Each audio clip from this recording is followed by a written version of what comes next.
장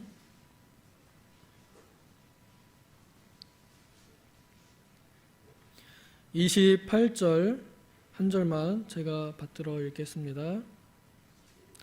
고린도전서 11장 28절 사람이 자기를 살피고 그 후에야 이 떡을 먹고 이 잔을 마실지니. 아멘. 같이 한번 읽겠습니다. 시작.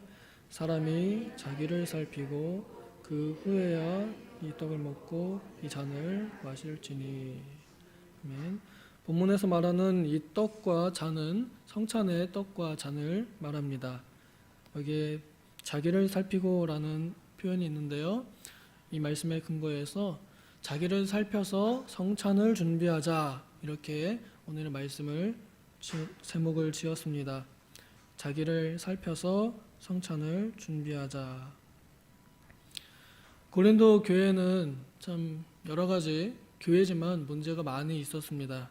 그때 당시 바울 사도가 이 교회를 세우고 떠났었는데, 이 교회에 일어난 안 좋은 일들을 바울이 소식을 듣고 그에 대한 효과적이고 영적인 처방을 내려준 편지가 바로 이 고린도 전서와 후서입니다.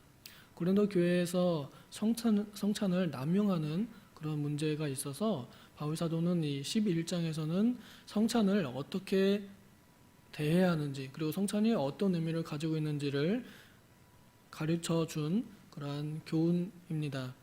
그 중에 이 성찬에 대해서 간략하게 한 절로 우리에게 여전히 모든 교회에게 주시는 교훈이라 한다면, 오늘 읽은 말씀처럼 자기를 살피고 그 후에야 성찬에 참여해야 한다라고 간략하게 설명해 주고 있습니다.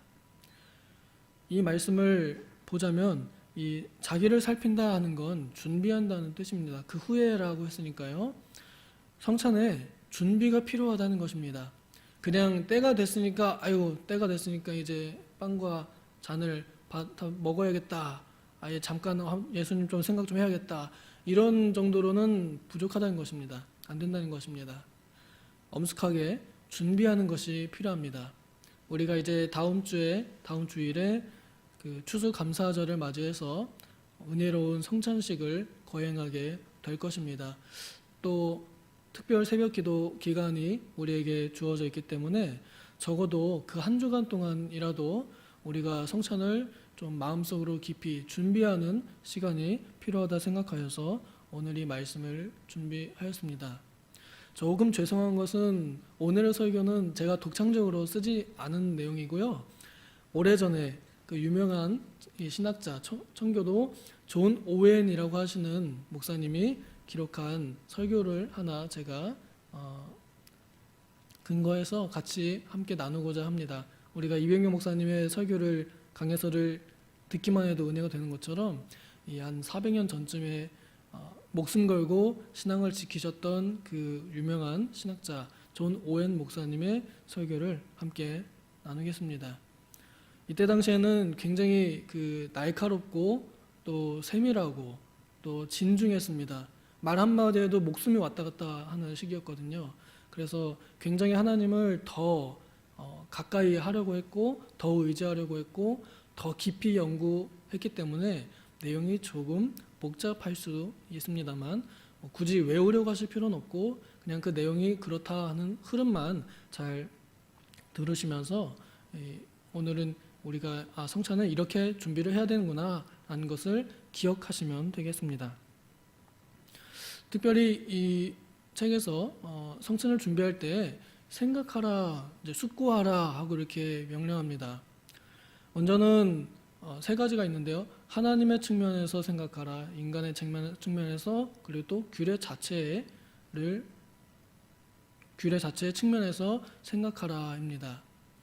먼저 하나님의 측면에서 생각하라 하는 것은 하나님께서 이 규례, 성찬 규례의 제정자이시요 또 대상이시요 목적이심을 깊이 생각하라 하는 것입니다.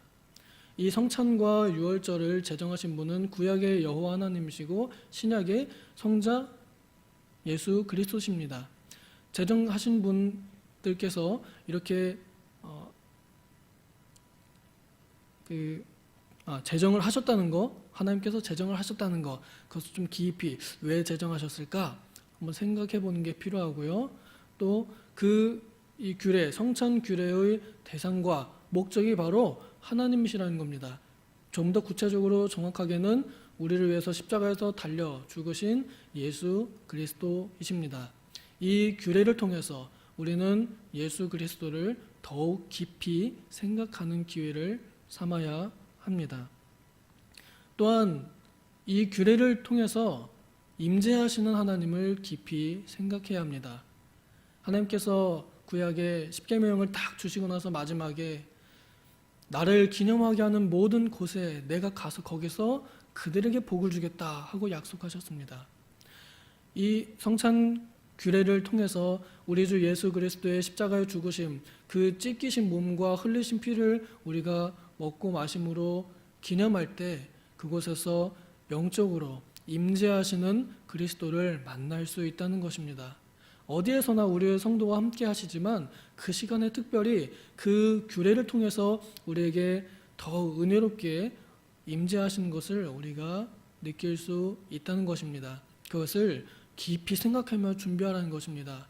우리가 데이트하기 전에 뭘 입을까, 뭐 만나서 무슨 말을 할까 깊이 생각하듯이 예수님이 그 자리에 성찬의 그 빵과 잔을 먹고 마실 때 기념할 때 그곳에서 어떻게 만나게 될까 우리가 좀 깊이 생각하고 기대하는 것이 필요합니다.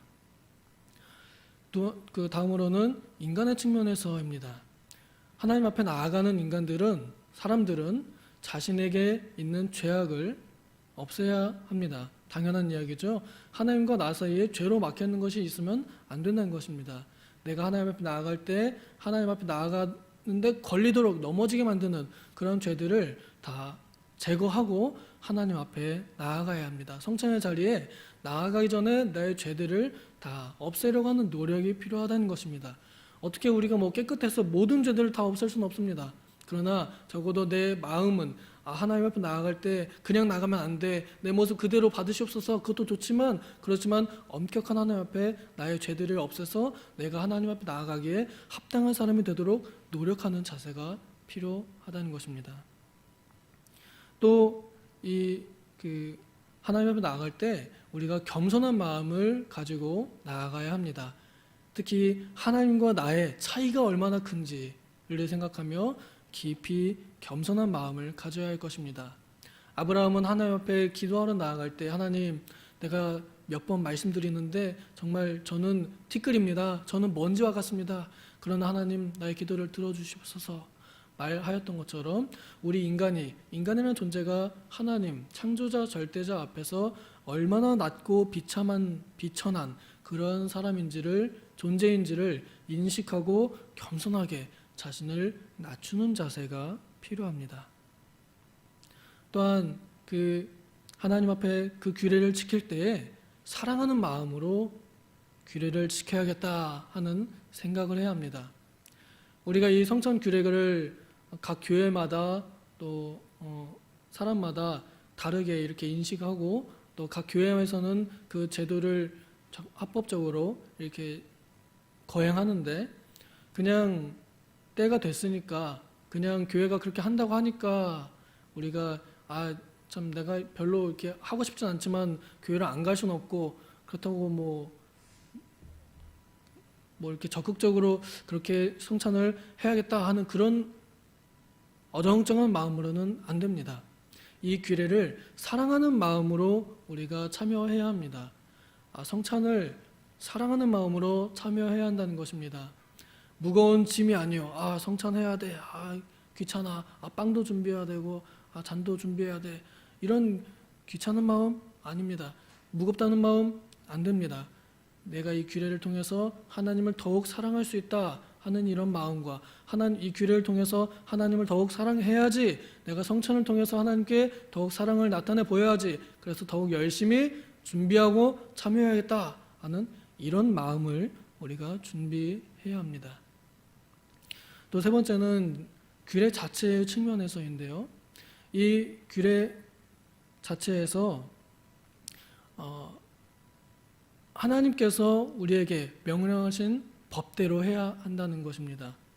정해주신 법대로. 다윗이 마음을 가지고 하나님의 궤를 저 먼 지방에서 하나님 성전이 있는 예루살렘으로 옮겨와야겠다 마음 먹었을 때 그 열심을 가지고 편안하게 수레를 끌고 하나님의 궤를 옮길 때 하나님께서 그것을 진노하셨습니다. 법대로 하지 않았기 때문에.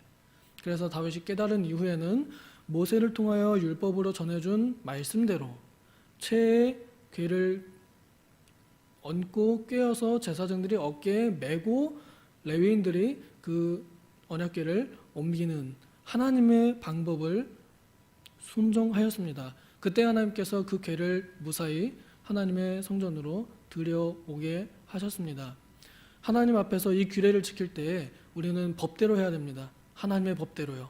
하나님께서 원하시는 대로, 하나님께서 정한 대로 우리가 이 규례를 참여해야 합니다. 또한 이 규례의 목적이 무엇이냐 하는 것도 우리가 알아야 합니다.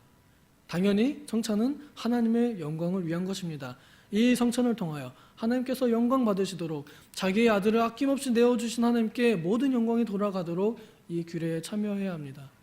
또한 이 규례를 통해서 하나님께서 기쁘게 받아주셔야 합니다. 우리 자신들을. 하나님께서 이 규례를 통해서 나를 받으신다 하는 것, 하나님께서 이것을 받아주셔야 된다. 내가 먹고 마시는 게 내가 먹고 마시는 거지만, 내가 받는 거지만, 내가 받는 떡이요 내가 받는 잔이지만, 그러나 오히려 하나님께서 이 규례를 통하여 나의 예배를 받으신다 하는 것을 우리가 생각해야 합니다. 또한 이 규례의 은혜, 하나님께서 이 규례를 통해서 주시는 은혜가 나에게 있다 하는 것도 생각해야 합니다. 내가 이 까다로운 이 성찬식, 참 내 죄도 없애야 되고 겸손도 준비해야 하는 이 힘들게 준비한 이 성찬을 통해서 하나님께서 나에게 은혜를 주신다, 은혜를 주실 것이다 라는 기대감, 마음의 준비가 필요합니다. 이렇게 해서 우리는 이 성찬을 그냥 허투루 거행하는 게 아니라, 또 그냥 아무 생각 없이 지나가는 것이 아니라, 내가 그 잔과 내가 그 빵을 향하여 예수 그리스도의 십자가의 제사로 향하여 더욱 걸어가면서 이 성찬에 적극적으로 참여해야 합니다. 이건 제 결론인데요. 믿음과 소망과 사랑으로 이 성찬을 준비하고 참여해야겠다 하는 결론을 맺습니다. 내가 이 규례를 사랑함으로, 또 하나님께서 나를 위해서 독생자 예수 그리스도를 보내어 주시고 그의 몸과 피를 찢으시고 흘리게 하심으로 나의 죄를 씻으셨다 하는 믿음으로, 그리고 내가 참으로 부족하고 죄인이지만, 그렇지만 내가 믿음으로 이 잔과 떡을 먹고 마실 때 하나님께서 나의 죄를 다 용서해 주셨음을 내가 알고, 또 그렇게 하는 나를 하나님께서 받으시리라, 또 그런 나에게 은혜를 주시리라 하는 소망, 기대를 가지고 우리가 이 성찬에 참여해야겠습니다. 기도하겠습니다. 하나님, 자기를 살피고 이 빵과 잔에 참여하라고 하나님 명령하셨습니다. 참으로 우리에게 무겁기도 하고 또 두렵기도 하고 까다롭기도 한 이 성찬을 두고 하나님, 우리가 가벼운 마음으로 참여하지 않게 도와주시옵소서. 우리 주 예수 그리스도의 그 죽으심과 피 흘리심과 찢기심이 얼마나 무겁고 얼마나 진중한지, 얼마나 엄숙한 예배였는지를 우리가 좀 더 깊이 생각해 볼 수 있도록 도와주시옵소서. 하나님께서 이 제정자 되신다는 것, 또 하나님께서 주인공이 되신다는 것, 예수님께서 주인공이 되신다는 것, 그리고 내가 얼마나 낮은 존재인지를 인식하는 것, 이러한 모든 준비들이 우리에게